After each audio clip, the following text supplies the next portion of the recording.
Assalamualaikum warahmatullahi wabarakatuh. Nama saya Mas Zulkan dari Prodi yang ketentuan dengan NIM 52231 SV26. Saya disclaimer dulu, saya di ruangan UKM, jadi ada beberapa manusia di sini. Dimaklum. Oke, saya akan menjelaskan sebentar masalah apa namanya eh, object detection atau label deep of learning yang ada di praktikum ini. Jadi, praktikum ini berfokus pada penerapan deep learning yang ada di tools S3, yaitu ArcGIS Pro, untuk pengolahan data citra, yaitu data Open Aerial Survey dan juga Aerial Map, yang menghasilkan analisis spasial terkait dengan vegetasi, khususnya untuk pohon sawit. Proses ini dimulai dari pengunduhan data dan juga pengetahuan simbologi, sehingga pelabelan objek juga bisa dilihat untuk secara sekilas gitu.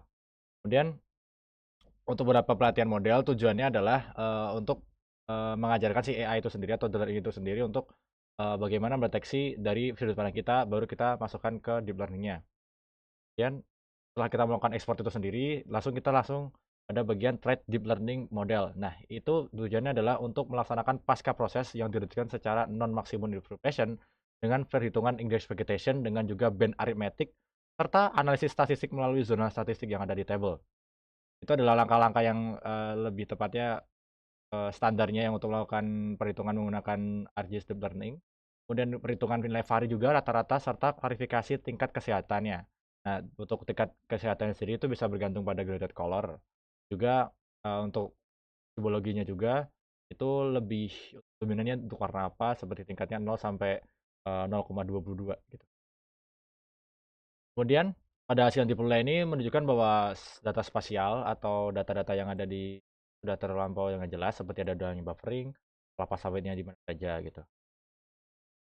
Teorinya untuk pemanfaatannya adalah menurut View et al. Itu pendekatan spasial itu basis indeks vegetasi dapat diperkuat oleh akurasi dan juga memetakan kondisi vegetasi. Karena menggabungkan informasi spektral dengan analisis keuangan, hal yang ini bisa dijelaskan oleh penggunaan nilai vari dan juga penggabungan buffer. Nah, buffernya itu sendiri sudah saya lakukan, itu sebesar 5 meter dari titik tengah, menggunakan buffering yang ada di ArcGIS Pro.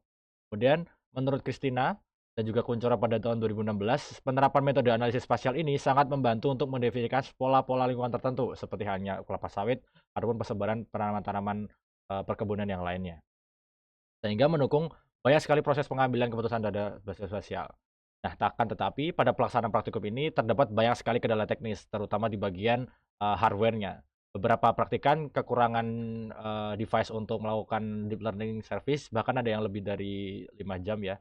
Itu tergantung dengan device-nya berapa yang dipakai dan juga epoch-nya yang dipakai. Menurut saya untuk penggunaan pelatihan ini sendiri menggunakan epoch 10 saja, menurut saya pas di learning pengisian itu, menggunakan 10 saja tidak 30 ataupun 50 karena itu sangat bergantung pada device-nya masing-masing. Kemudian untuk parameter yang lanjutnya adalah pada deep learning model itu sendiri pemahaman mendalam karena kesalahan kecil yang dapat menghasilkan model tidak optimal seperti punya saya ini. Jadi punya saya ini ada kesalahan kecil di mana saya yang penting itu adalah tidak sengaja apa ya, ibaratnya tidak sengaja melakukan remodeling ulang dan saya memotong, hasilnya karena saya melakukan istilahnya itu permodelan yang tidak merata dari berbagai sudut yang ada di, ladang sawit ini. Harinya cuman dapat dapat sekitar radius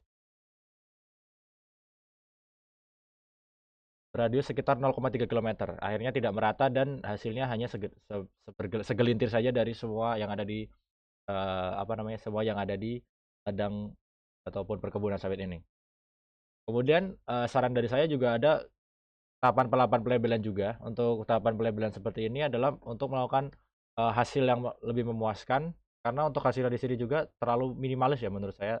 Walaupun sudah ingin mendekati 1 dan 0, minus, tapi menurut saya masih kurang dari hal yang diinginkan. Karena sebaiknya itu mendekati 1 seperti 0,9 ataupun 0,8. Kemudian pada interfacing band metric arithmetic juga pada hasil yang sudah ada. Itu kemarin dasarnya aritmetiknya ada di angka yang tidak sesuai ataupun pada hasil diagramnya tidak menghasilkan data yang diinginkan. Contoh ada di